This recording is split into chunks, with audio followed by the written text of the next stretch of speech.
Esse episódio tem o apoio da loja Tabuleiro Mix. Olá pessoal, mais um episódio do banco de dados Crossmaster Arena trazido pela Casa Nerdlol junto com a Tabuleiro Mix. Chegou recentemente nas lojas, assim, tão recentemente não, mas do jeito que tá saindo esse vídeo, mas chegou um pacote de expansão novo do Crossmaster Arena. Porém, contudo, entretanto, todavia, você não pode esquecer dos outros pacotes de expansão que tem por aí. Então, a gente trouxe para vocês hoje Dark Heroes, um pacote de expansão que traz 6 novos heróis, bem entre aspas, para o jogo, para você montar uma estratégia bem mais diabólica. E olhando assim, logo de cara, quando eu vi esse pacote de expansão de perto, as miniaturas são muito bonitas. Então, tipo, eu vou mostrar pra vocês aqui dentro. Na verdade nem precisa, porque tipo, é um must have pela beleza das miniaturas. Não, peraí, não quer dizer que não vai ter o episódio, calma. Então, vamos abrir esse pacote de expansão, ver o que é que vem nesse pacote e falar de cada um dos personagens do Dark Heroes.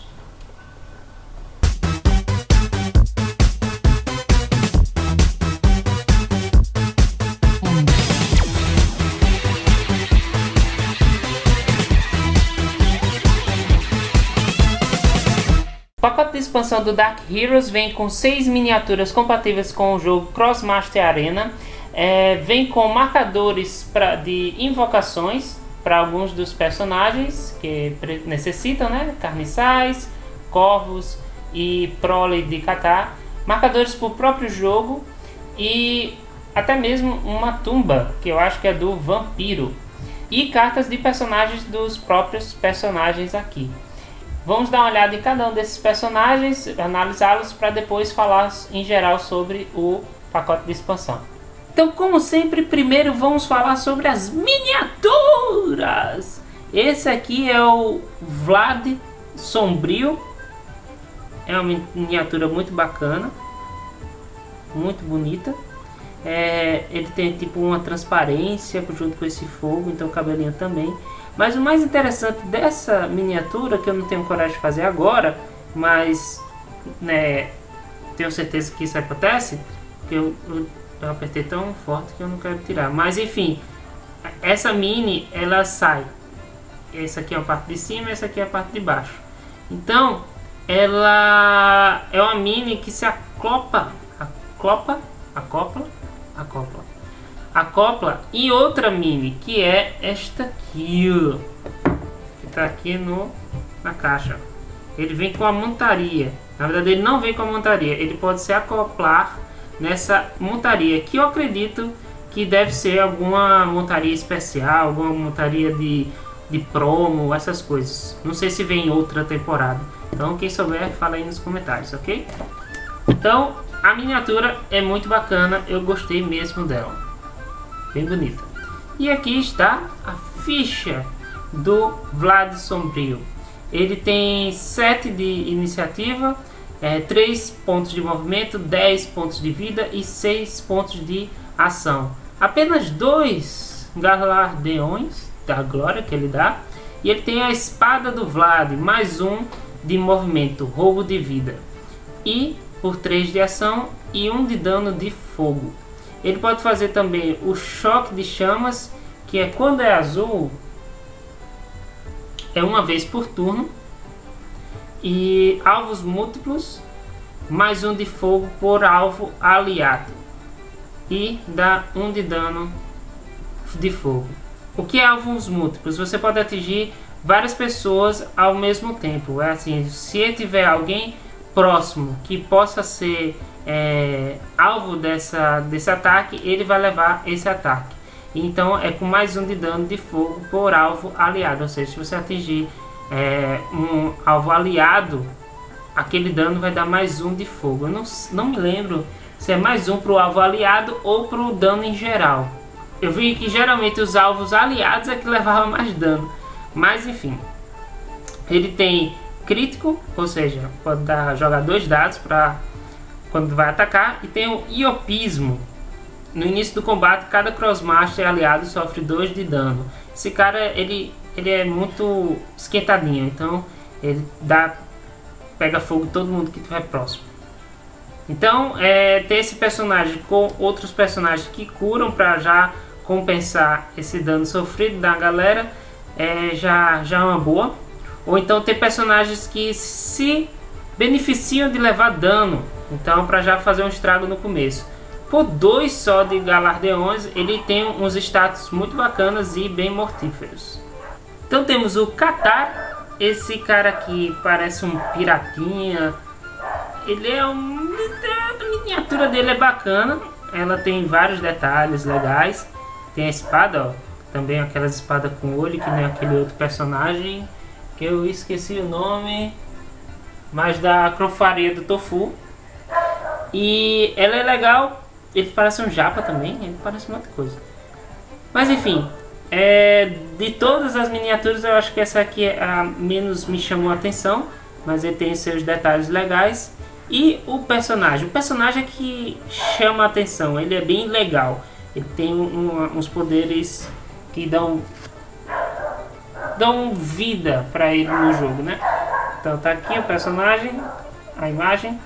Então o personagem ele entrega 6 galardeões, ele é forte, né? Então ele precisa mostrar isso nos seus dados, né? Ele tem iniciativa aqui 9, 3 de pontos de movimento, 12 pontos de vida, 8 pontos de ação. Ele tem o sufocamento de 1 a 4, não pode ser aumentada a distância, mas pode ser em qualquer lado.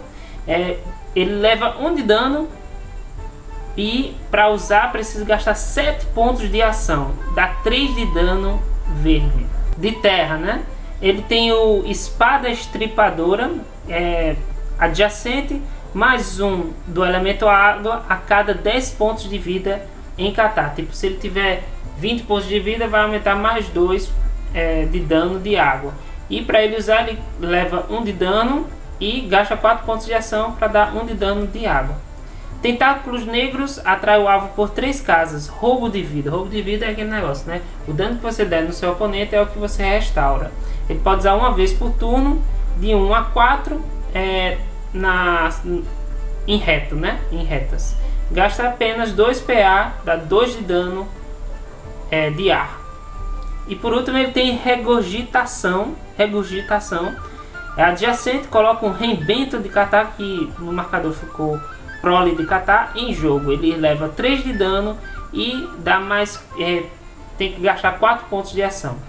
Ele pode até ter 6 em jogo. Os poderes dele são crítico, mágoa, elo, catártico.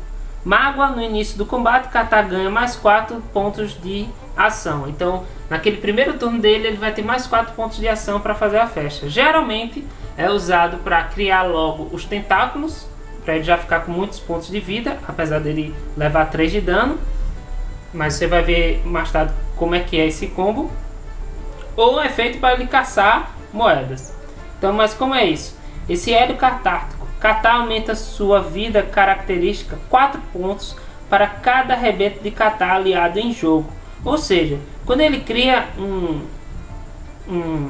uma prole, né, de Catar, ele perde 3 de vida, mas ganha 4. Ou seja, quando ele cria, ele restaura 1 de vida. Tipo, ele fica com uma vida a mais que ele já tinha. Então, aqui ele está dizendo que ele vai ter 4 pontos de vida a mais do que ele já tem. Então, se ele criar 1, ele vai poder ter 16 pontos de vida. Se ele criar 2, 20. 3, 24 e assim por diante.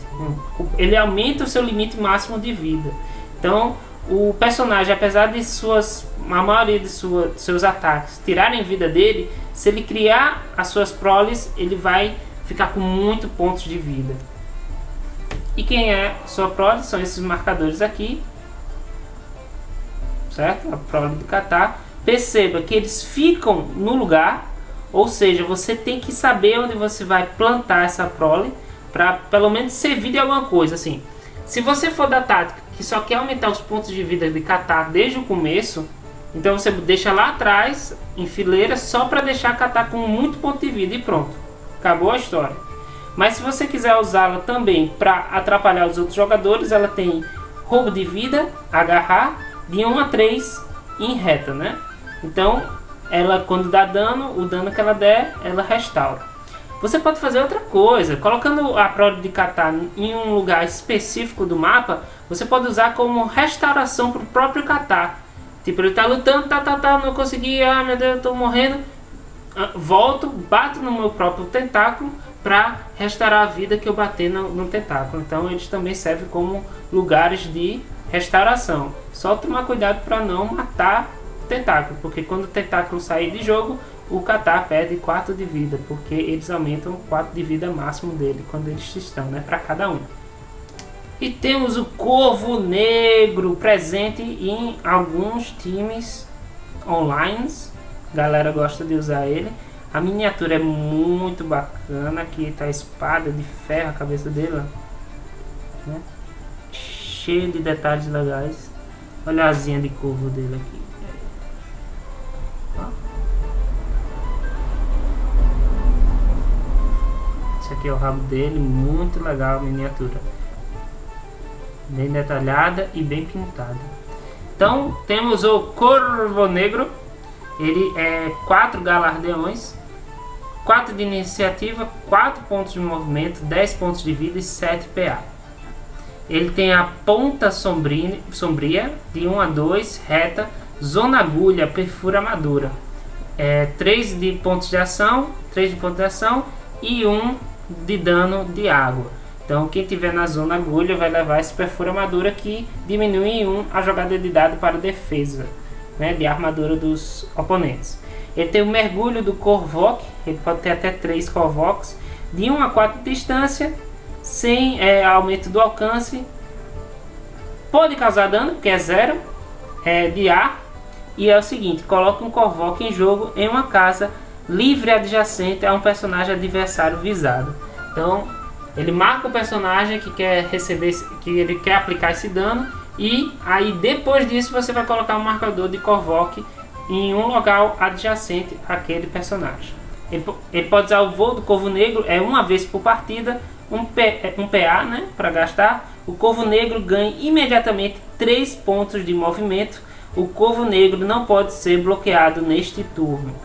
Então nesse turno ele não pode ser bloqueado, então pode passar livremente pelos jogadores, e ele vai estar com mais 3 de movimento. Não sei porque não botaram mais 3 aqui, então fica a dúvida se ele vai ficar para sempre com esse mais 3 ou é só quando ele usou esse poder. Mas enfim, aqui está dizendo que ele ganha imediatamente 3 de movimento. Então ele ganha 3 de movimento. Os poderes dele são prospecção, quando um aliado seu ou você mesmo derrota um Crossmaster inimigo, você ganha um Kama.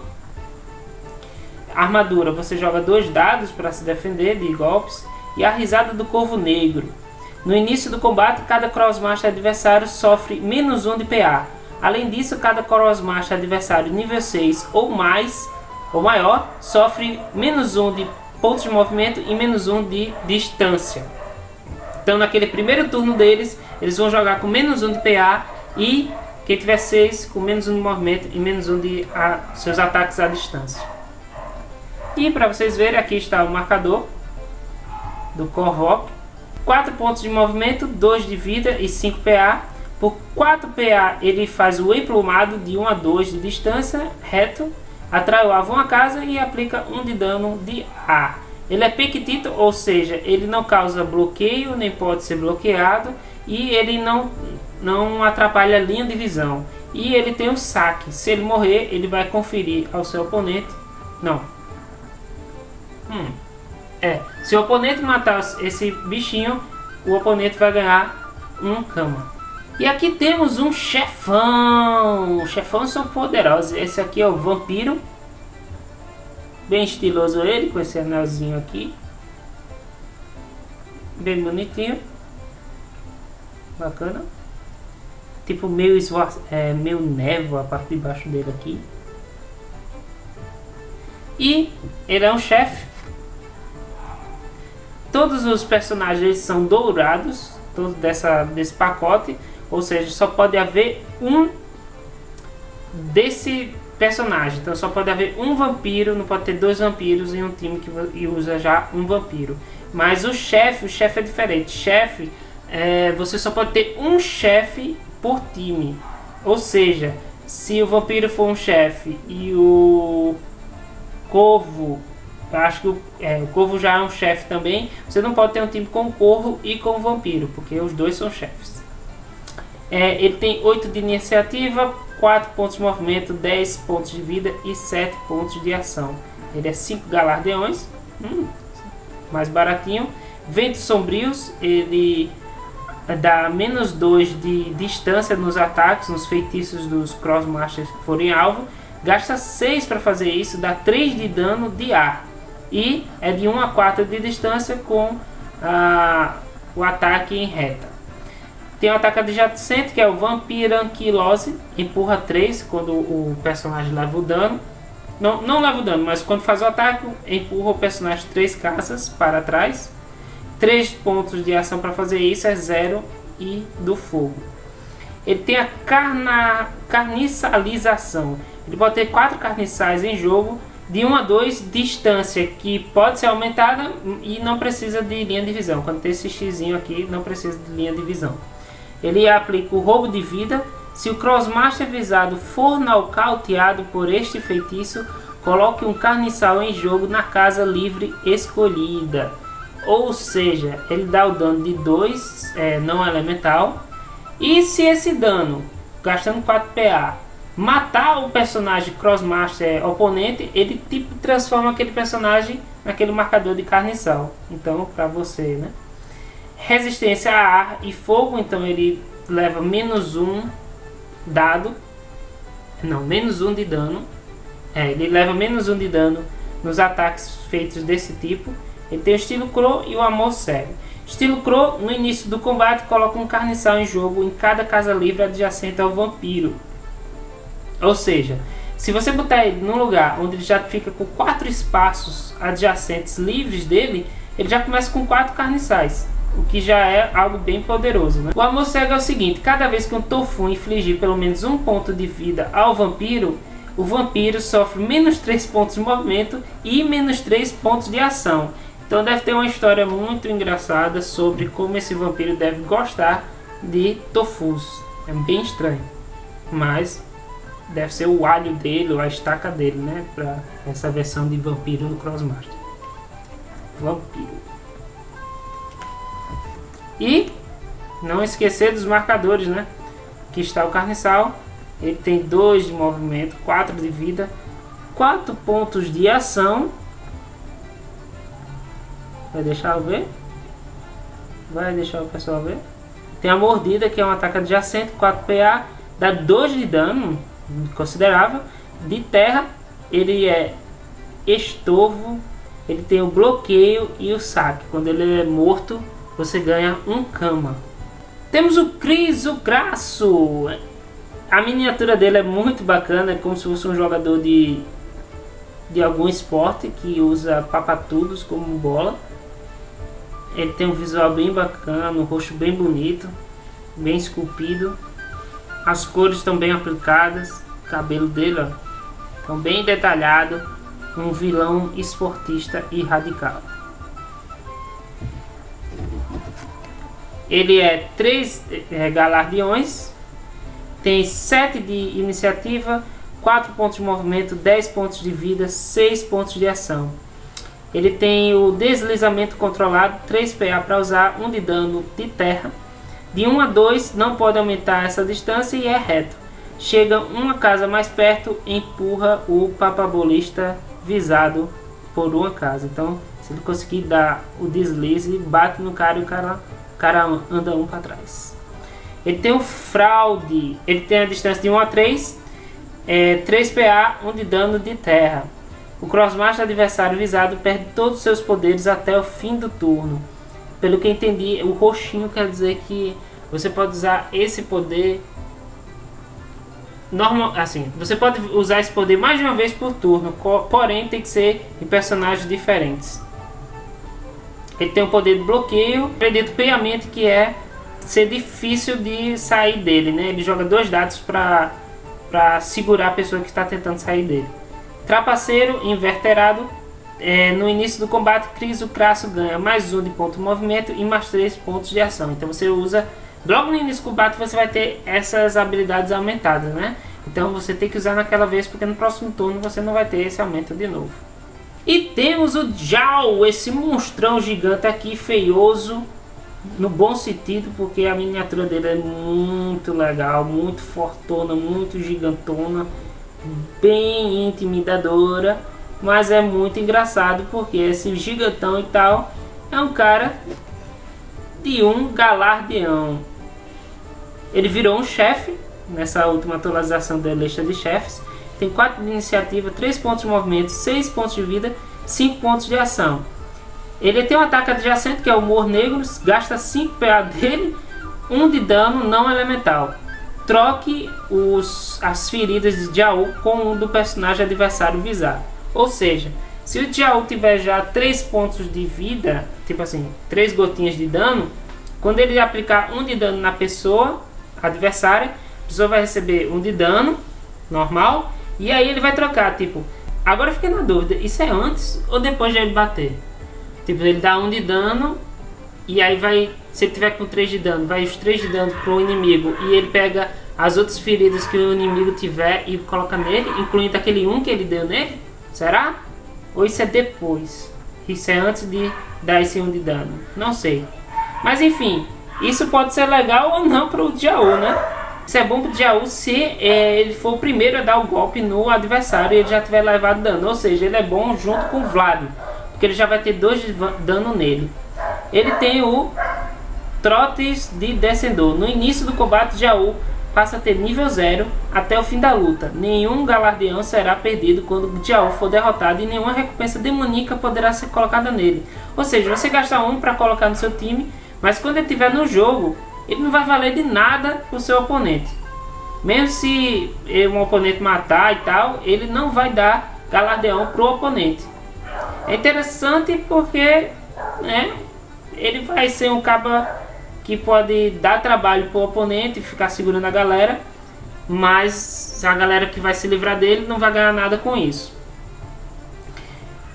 Ele virou chefe, eu ainda não vi o porquê assim, de tipo, oh meu Deus, porque ele precisou virar chefe pra... Talvez porque ele tá combando com algum outro chefe, ele seja mais forte, não sei. Coloca aí nos comentários por que esse cara virou chefe, né? Porque ele teve que ser balanceado. Mas ele é legal porque você coloca ele e ele não dá pontos de recompensa para ninguém. É bem legal. Só cama para quem tem prospecção. Mas esse é o Jiao.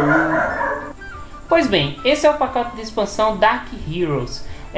Como eu falei no começo desse vídeo, realmente o pacote ele já vale só pelas minis. As miniaturas são as mais bonitas que eu já vi até agora do jogo, assim, aqui, as lançadas no Brasil, pelo menos. São muito detalhadas, são muito bonitas. Elas têm uma pegada bem dark, bem divertida, assim, de se ter, diferente dos outros personagens que foram lançados até agora no Brasil. Então dá aquela repaginada, né? Pelo menos entre as de pacotes de expansão desse jeito, quando que vem uns 6, eu achei as mais bonitas. Mas os próprios personagens são bons para o jogo. Principalmente, eu vejo muito, assim, na verdade, nos jogos online, que o pessoal usa muito o Corvo Negro e o Vampiro. Eu vejo muitos times com um desses dois caras, né? Eu gostei bastante também do Catar. O Catar ele tem um combo muito legal com a prole de Catar. Porém, o único defeito assim, lá longe desse pacote de expansão, é que você não vai poder usar os próprios personagens só para uma partida de 2 jogadores, assim, com uns 12 pontos. Primeiro porque fica faltando pontos, e segundo porque originalmente o Vampiro ele veio como chefe, ele é um chefe, sendo que aí fizeram uma nova lista de chefes, assim, acrescentaram novos chefes, e o Corvo Negro e o Djal entraram para essa lista. Um vai ficar de fora se você for usar todo esse pacote de expansão para o jogo. Além disso, se você dividir em 2 grupos de 12, você vai ter que acrescentar alguém para cobrir esse espaço que está faltando, né?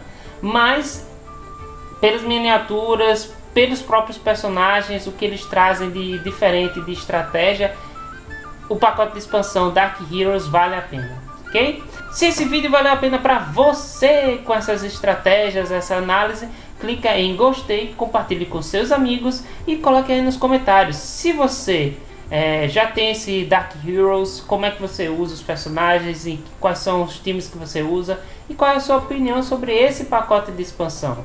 Sabendo que nós vamos fazer uma partida aleatória tentando usar todos os personagens do pacote de expansão. Então pelo menos um chefe vai ficar de fora. Quem vocês querem ver em uma partida um contra o outro, né? Vampiro contra o Corvo, Corvo contra o Djal, Vampiro contra o Djal. Veja aí o que você quer ver nessa partida. E dê umas dicas ou coloque uma opinião de times para se formar com esses personagens, com a ajuda de outros personagens da segunda temporada ou primeira temporada. Ok? Lembrando que esse pacote de expansão está disponível na Tabuleiro Mix. Você vai encontrar o link da loja na descrição do vídeo e você clica lá e vê esse pacote e outros pacotes de expansão do Crossmarch Arena disponíveis. Então muito obrigado, pessoal, até o próximo banco de dados, tchau!